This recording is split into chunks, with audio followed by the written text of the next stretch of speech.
Hello friends, നമസ്കാരം. ഞാനും നിൽക്കുന്നത് ഞാൻ പഠിച്ച യൂണിവേഴ്സിറ്റിയുടെ ഫ്രണ്ടിലാണ്, മോൾഡോവ എന്ന് പറയുന്ന കൺട്രിയിൽ. ആ കൺട്രിയിൽ ഗവൺമെൻറ് കോളേജായിട്ടുള്ള USMFൻ്റെ ഫ്രണ്ടിലാണ് ഞാൻ ഫ്രണ്ടിലാണ്. അപ്പോൾ ഞാനിന്ന് നമ്മളെ ഇവിടെ കുറച്ച് ചെറുതായിട്ട് നമ്മളൊന്ന് യൂണിവേഴ്സിറ്റിയുടെ ബിൽഡിങ്ങും കാര്യങ്ങളും മെയിൻ ബിൽഡിങ്ങും കാര്യങ്ങളെല്ലാം ജസ്റ്റ് നിങ്ങൾക്കൊന്നൊരു ഇൻട്രൊഡക്ഷൻ തരാൻ വേണ്ടി ഞാൻ ഒരു ചെറിയൊരു വ്ളോഗായിട്ട് ചെയ്യുകയാണ്. അപ്പോൾ നമുക്ക് അകത്തോട്ട് പോകാം ഗൈസ്. അപ്പോൾ ഇതാണ് നമ്മളെ മെയിൻ ബിൽഡിങ്. അപ്പോൾ ഈ മെയിൻ ബിൽഡിങ്ങിലാണ് നമ്മൾ ഫോറിനേഴ്സിൻ്റെ എല്ലാം ഡോക്യുമെൻറ്റേഷനും കാര്യങ്ങളെല്ലാം ചെയ്യുന്നത്. അപ്പോൾ നമുക്ക് അതിൻ്റെ അകത്തോട്ട് പോയിട്ട് ബാക്കി ഡീൻ ഓഫീസും കാര്യങ്ങളെല്ലാം കാണാം.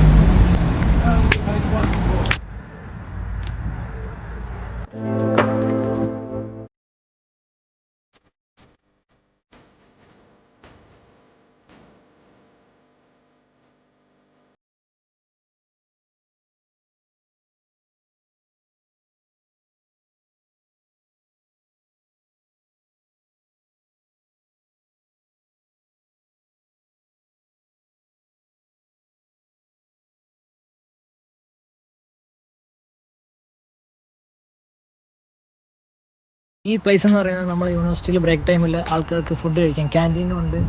അതുപോലെ തന്നെ നമുക്ക് ഇരിക്കാനും ജസ്റ്റ് ചില്ല് ചെയ്യാൻ, ചില്ലിങ് അല്ല, ബ്രേക്ക് ടൈമിൽ വന്നിരുന്ന് റിലാക്സ് ചെയ്യാൻ പറ്റിയ സ്ഥലമാണ്. അപ്പോൾ ആ സ്ഥലവും ക്യാൻറ്റീനെല്ലാം കാണിച്ചു തരാം. വാ.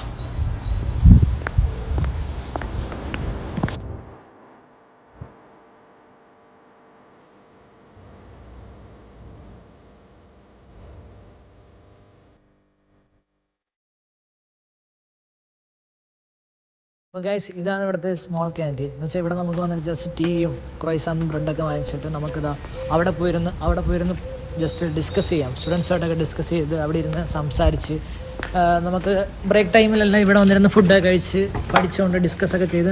പിന്നെ പിന്നെ ഉള്ളതെന്ന് വെച്ച് കഴിഞ്ഞാൽ മെയിൻ ക്യാൻറ്റീൻ എന്ന് വെച്ച് കഴിഞ്ഞാൽ അതാണ് മെയിൻ ക്യാൻറ്റീനിലുള്ളതെന്ന് വെച്ച് കഴിഞ്ഞാൽ ഫുഡ് മെയിനായിട്ട് നമുക്ക് നാട്ടിലത്തെ പോലെ റൈസും പിന്നെ ചിക്കനും എല്ലാം ഇവിടെ നിന്ന് കിട്ടും. ഞാനിപ്പോൾ കാണിച്ച ഈ മെയിൻ ബിൽഡിങ്ങിലാണ് മോളിക്കുലർ ബയോളജി ഫസ്റ്റ് ഇയേഴ്സിലെ സ്റ്റുഡൻസിന് മോളിക്കുലർ ബയോളജി, ജെനറ്റിക്സ്, അനാട്ടമി, അങ്ങനെയുള്ള ഹിസ്റ്റോളജി അതെല്ലാം ഏകദേശം ഈ ബിൽഡിങ്ങിൻ്റെ ഓരോരോ സ്ഥലത്തായിട്ടാണ്. അപ്പോൾ ഇതെല്ലാം ഇതിൻ്റെ അകത്ത് തന്നെയാണ്. ഏകദേശം സ്റ്റുഡൻസിന് ഫസ്റ്റ് ഇയേഴ്സിന് വരുന്ന സ്റ്റുഡൻസിന് ഏകദേശം എല്ലാം നമ്മളെ കമീനിൽ നിന്ന് ഒരു ഹാഫ് ആൻ അവർ ട്രാവലുണ്ട്. അവിടെ വന്നതിന് ശേഷം ഈ ഫസ്റ്റ് ഇയേഴ്സിനുള്ള സ്റ്റുഡൻസിനുള്ള എല്ലാ ക്ലാസ്സും ഏകദേശം സെൻട്രലാണ്. അത് കഴിഞ്ഞ് second year, third year, fourth year ആകുമ്പോഴത്തേക്ക് ആൾക്കാർക്ക് നമ്മളെ നിയർ ഹോസ്റ്റൽ തന്നെ ആയിരിക്കും. അപ്പോൾ ഗൈസ്, മോൾഡോവ എന്ന് വെച്ചാൽ നാട്ടിൽ നിന്ന് MBBS എബ്രോഡ് മോൾഡോവ പ്രിഫർ ചെയ്യുന്നവർക്ക് എന്താവശ്യമോ കാര്യങ്ങളോ എന്തെങ്കിലും ഡൗട്ടോ കാര്യങ്ങളോ ഉണ്ടെങ്കിൽ എന്നെ കോൺടാക്ട് ചെയ്യാം. താഴെ ഡിസ്ക്രിപ്ഷനിൽ നമ്പറും കൊടുത്തിട്ടുണ്ടാവും, Instagram ID കൊടുത്തിട്ടുണ്ടാവും. ഇങ്ങോട്ട് വരാൻ താല്പര്യപ്പെടുന്നവർക്ക് എൻ്റേതായ രീതിയിൽ ഞാൻ ഹെൽപ്പ് ചെയ്യാം.